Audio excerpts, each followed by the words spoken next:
Nous sommes réunis aujourd'hui dans le cadre de la première réunion du comité de pilotage de la réforme de la gestion du service public de l'assainissement dans les zones urbaines et périurbaines. C'est une réforme que le gouvernement a engagée. Certainement, vous avez entendu le Premier ministre en parler lors de sa déclaration de politique générale. Donc, suivant son orientation et les orientations du Monsieur le Président de la République, le ministre de l'Hydraulique et de l'Assainissement nous a donné instruction de travailler à mettre en place une feuille de route et à la mettre en œuvre. C'est dans cette perspective-là que nous avons travaillé en comité au niveau du ministère, partant de ce qui a été fait auparavant, parce que je voudrais juste rappeler qu'avec l'appui de la Banque mondiale, le ministère avait élaboré une note de cadrage et une feuille de route sur la base de 2 études. Il y avait une étude d'état des lieux détaillée sur l'assainissement au niveau du Sénégal. Ensuite, il y avait une mission de benchmarking qui a été réalisée pour voir un peu le modèle de gestion de l'assainissement dans plusieurs pays, dont le Maroc, la Tunisie, la Côte d'Ivoire, Israël, la Malaisie. C'est partant de cela que nous avons vraiment travaillé sur une feuille de route et une note de cadrage. Donc dernièrement, Monsieur le ministre avait lancé les réformes du ministère à Saly il y a quelques mois. Et pour la partie assainissement, la direction de l'assainissement, la cellule de planification du ministère, l'ONAS, la DPGI, en tout cas, ont travaillé sur une feuille de route opérationnelle qui va nous servir de boussole pour dérouler l'ensemble des activités qui sont inscrites dans le cadre de la réforme de la gestion du service public de l'assainissement. C'est une nécessité dans la mesure où aujourd'hui le secteur est confronté à un certain nombre de défis. Parmi ces défis, il y a cette question de l'équilibre financier, de la viabilité financière du secteur. Il y a la question des performances au niveau, disons, de la gestion, les performances opérationnelles. Il y a cette question de qualité de service public. Donc vous n'êtes pas sans savoir que parfois nous sommes confrontés à des contraintes dans la gestion du service. Les équipes de l'ONAS font en tout cas de leur mieux, mais parfois le service attendu n'est pas au rendez-vous au niveau des populations, au niveau des usagers. C'est partant de tout cela que vraiment l'autorité, le ministère, les plus hautes autorités du pays ont décidé d'engager cette réforme qui est extrêmement importante, en partant bien sûr de ce qui a été déjà fait, notamment dans le service de l'eau potable, avec la réforme qui a permis aujourd'hui à la SONES de mobiliser en premier lieu la CNO, qui était son partenaire stratégique, et après, dernièrement, avant, c'était également la SDE. C'est dans cette perspective-là que nous travaillons et nous espérons pouvoir en tout cas dérouler le processus avec l'ensemble des parties prenantes dans une démarche inclusive,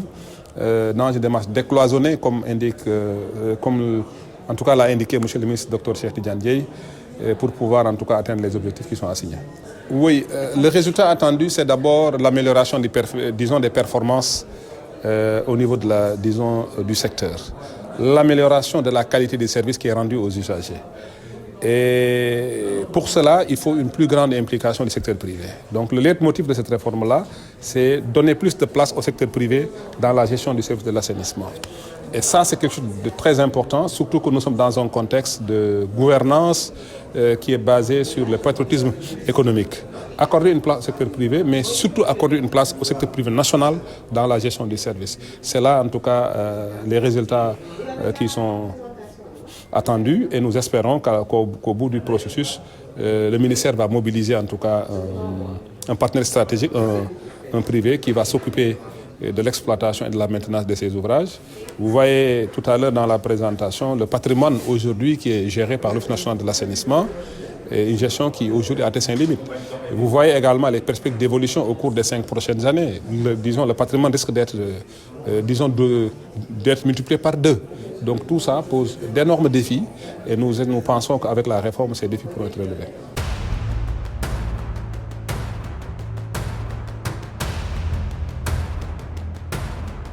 waaw tey dañ fi daje woon tey pour waxtaan ci li nga xam ne am na kuréel bu ministre bi sos mooy docteur Cheikh Tidiane Dièye ministre de l'hydraulique et de l'assainissement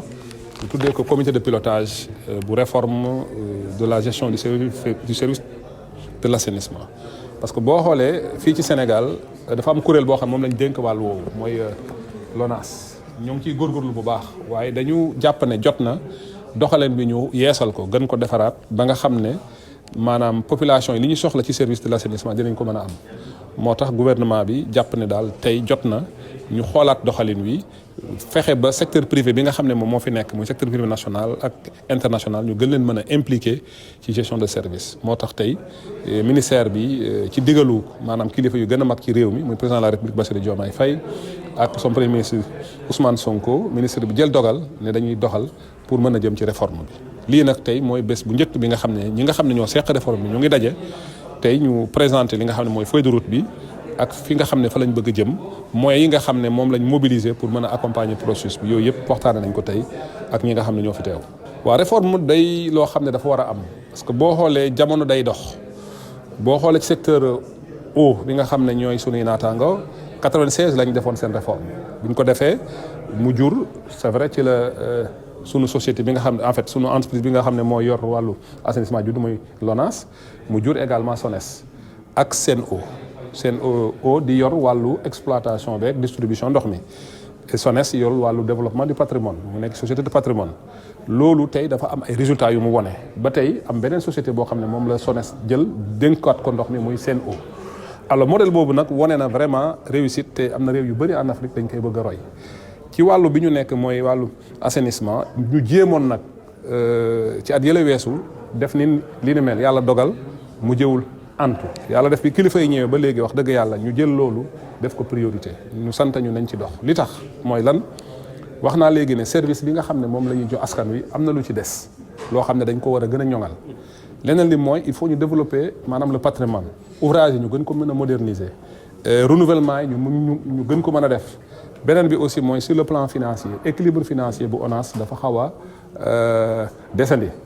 donc ba tax ñu jàpp ne bu ñu jëlee secteur privé bi gën ko dugal ci wàllu exploitation ak maintenance des ouvrages loolu dina mën a gëñal ñu ñoŋal maanaam sous secteur bi looloo waral kilifa yi jàpp dogal ne nañu sumb li nga xam ne mooy li nga xam ne jàpp nañ ne moo gën ci wàllu service bi ba nga xam ne population foo mën a ne rek service bi ngay jot mu méngoo ak li nga xam ne mooy sa bëgg-bëgg. waaw boo xoolee ci at yële weesu dafa am benn gëstu bu ñu def mooy état des lieux pour xool wàllu assainissement nan la tëdd fii ci Sénégal lan moo fi am lan moo fi xew nan lay doxale ak yëpp. biñ ci paree ñu dem gëstu ci maanaam ay réew yu mel ni Israël yu mel ni Côte d'Ivoire yu mel ni maanaam Maroc Tunisie Malaisie ñu xool ñoom nan la ñuy doxalee ci wàllu assainissement ñu jàpp ne am na réew bu ne am na lañ fa mën a jël loo xam ne buñ ko boolee dina mën a gën a dimbali waa Sénégal ci wàllu woowu.